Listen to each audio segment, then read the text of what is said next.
Okay, let's go ahead and move right into chapter 8.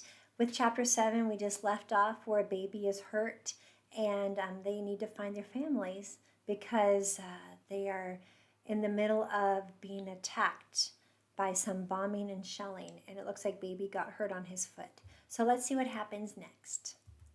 Here we go, chapter 8.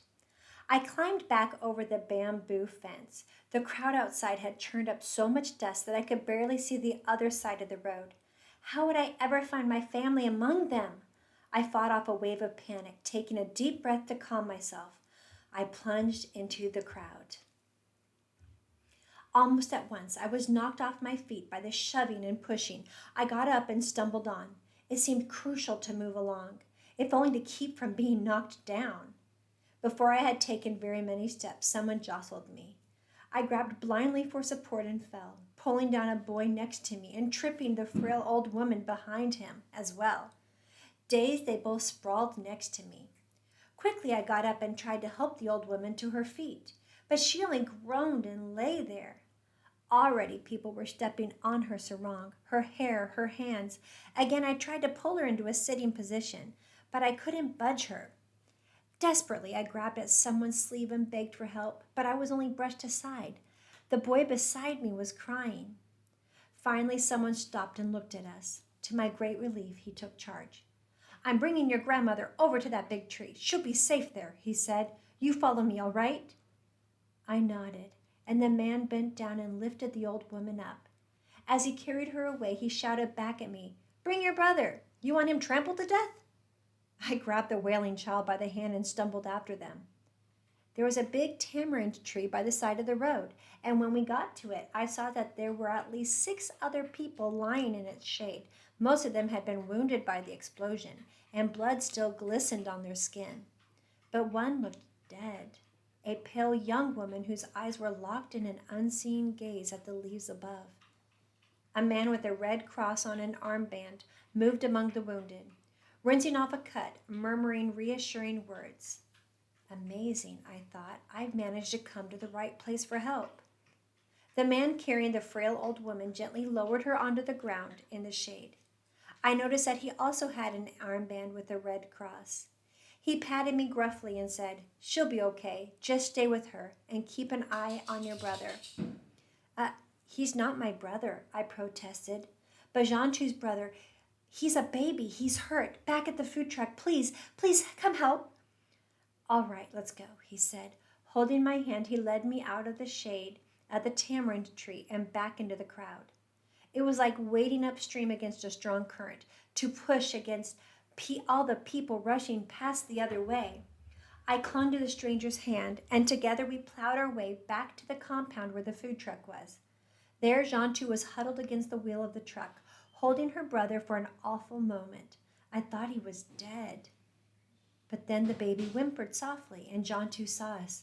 Over here, she called. Without a word, the man walked over and scooped the baby up in his arms. Then, turning briefly to make sure we were following him, he headed back toward the spreading tamarind tree. He laid baby down in the shade next to the old grandmother. Jantu sat down cross-legged and cradled her brother's head in the lap of her sarong. Thanks, Dara, she said faintly. Thanks so much. You should thank him, I said, looking up at the stranger who had helped us. He was examining baby, rinsing off the blood from his hurt foot. It did not look nearly as bad when it was clean. There was a wide gash where the shard had sliced off some skin, but the cut itself didn't seem to go very deep. Will he be all right? Jantu asked. His ankle might be fractured, but don't worry, the man said. The ambulance should be along soon. They'll have medicine and bandages to treat the wound properly. Soon a white truck with a big red cross painted on its side arrived and parked next to the tamarind tree. 4 men jumped out and quickly started examining each patient. One of them, a white foreigner with a bushy red beard, came to Jantu's baby brother and murmured something to the baby, which we couldn't understand, but which sounded soothing. He examined the ankle and then called a Cambodian nurse over. They talked briefly before the nurse turned to Jantu. He says the child has to be hospitalized, the nurse translated. They'll take him to the hospital inside the Khao Ai Dang refugee camp, where they can set the bone and watch him for a few days. It's not far from here. A few days, Jantu echoed in dismay. But he can't be alone that long. He's only a little. Oh, of course you'll have to go along with him, child. She glanced at us. Well, unless you have a parent or older relative to accompany him. Jantu hesitated. I don't. I mean, I do, but I've got to find them first. You see, just now when the bombing.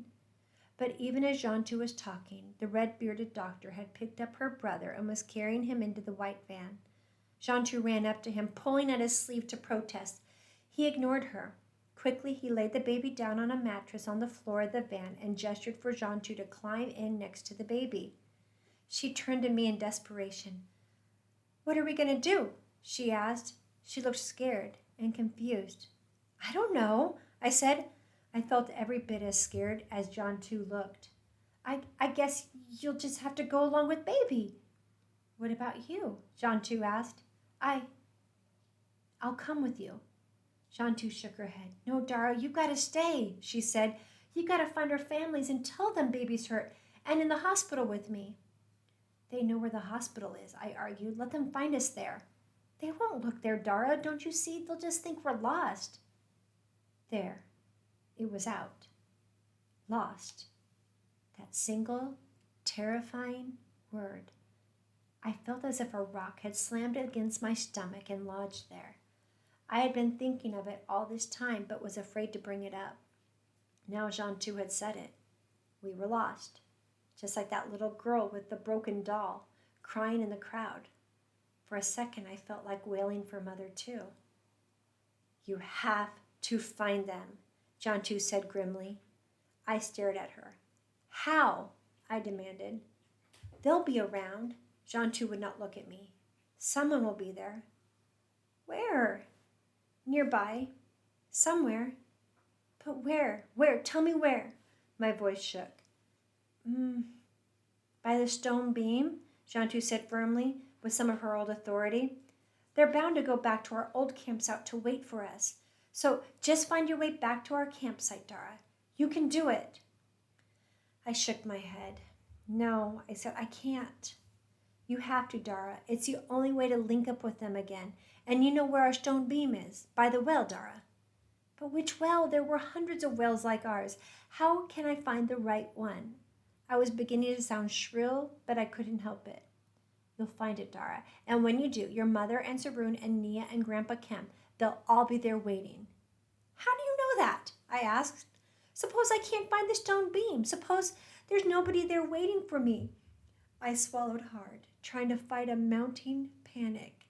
You've got to try, Dara. I took a look around. People were swirling past like waves in a churning human sea. Thousands of faces and not one that looked familiar.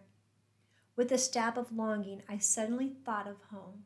Not our makeshift shelter somewhere here at the border, but of my real home.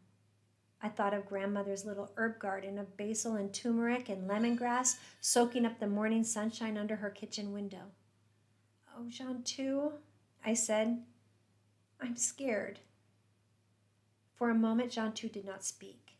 Picking up a lump of mud, she kneaded it in one hand. Of course you're scared, she said slowly. It's a scary world out there, but we're here, and we're stuck with it, aren't we? She started to roll the lump of clay in her hands. Her voice was as calm and rhythmic as the movement of her fingers. Kneading the clay, shaping it. We've got to do the best we can out of what we've got, she said. I watched Jantu's long fingers, her hands lightly cupping the clay, circling each other in a kind of a fluid dance. And as I watched, the clay took shape, becoming rounder and smoother and glossier. Remember that marble I made Shanae after Shanae smashed my rice husking dolls? I told you it was a magic marble. I nodded, remembering how just holding that smooth round marble had made me feel better. Do you believe me? Do you think it was a magic marble? Jantu asked. Again I nodded. Jantu smiled. She continued to roll the ball of clay in her hands, sculpting it, rounding it. I'm making you another marble, Dara, she said, except this one will be more powerful. It'll have stronger magic in it. Her fingers stopped moving, and she opened her hand. Cupped in one palm was a perfectly round, perfectly smooth clay marble. I reached out and took the marble from Jontu's hand. It was still moist and felt solid and heavy. Just moments before, it had been a lump of mud in a dirty puddle. Now Jontu has shaped it into a perfect sphere. Is it really a magic marble? I asked. Solemnly, Jontu nodded. It'll make you strong and brave and patient, she said. But will it help me find my mother? Jontu took a deep breath. If you believe in it, it will help you, she said. She reached out and closed my fingers over the marble. Now go, she said. The sun was already low on the horizon, and a light breeze had sprung up. The shelling had stopped, and in the quiet I could hear the skylarks singing in the fields. I took a last look at Jontu and the baby, and then I turned away and started walking east, away from the safety of Thailand. My shadow stretched out long and thin in front of me. It would be dark before too long, I thought, but I would not be afraid. The magic marble was firm and smooth in my hand. And that is the end of our chapter 8.